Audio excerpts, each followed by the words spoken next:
अस्सलाम वालेकुम। वालेकुम सलाम। ये गामा कसाई तुम्हारा नाम है? जी जी मेरा नाम है। नाजरीन, ये गामा कसाई व्हाट्सएप पे आपने बहुत सारा वो सुना होगा, जज और कसाई वाला किस्सा। तो ये वही कसाई है जो कुत्ते का गोश्त लोगों को खिला रहा था, जालिम शख्स।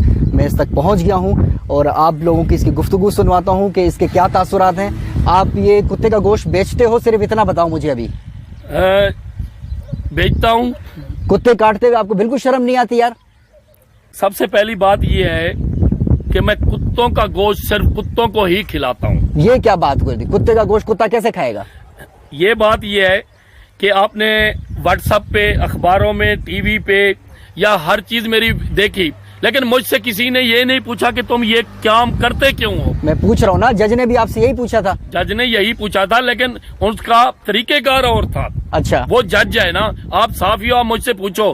भाईजान बात ये है कि मैं दो किस्म के गोश्त जो है ना दुकान पे बेचता हूँ। ठीक है।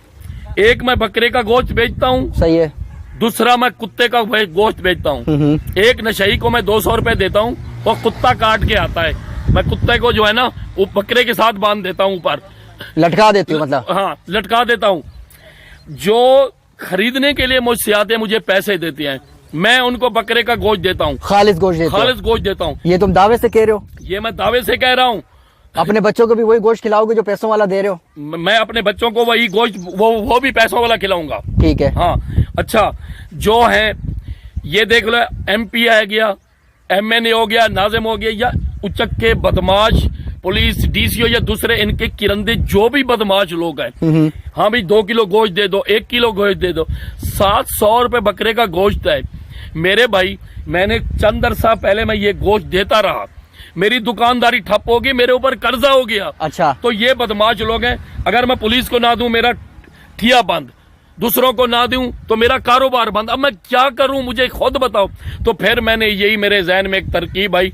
वो तो पहले भी हराम खोर है, जो पहले से हराम खोर हैं, अगर मैं उनको सुअर या कुत्ते का गोश्त खिलाऊं, उनको क्या असर पड़ेगा? नाजरीन बात तो ठीक है, जो पहले से हराम खोरी में मुलव्विस हैं तो उनको कुत्ता गोश्त या कुछ भी हराम चीज़ खाने में कोई हर्ज नहीं होना चाहिए। तो ये अपनी जगह पर दुरुस्त है कि ये इंसानों को कुत्तों का गोश्त नहीं खिलाते, बल्कि कुत्तों को ही कुत्तों का गोश्त खिलाते हैं। उम्मीद है कि आपको इनका मौक़िफ़ समझ में आ गया होगा। तो हमें दीजिए इजाज़त। अल्लाह हाफिज़।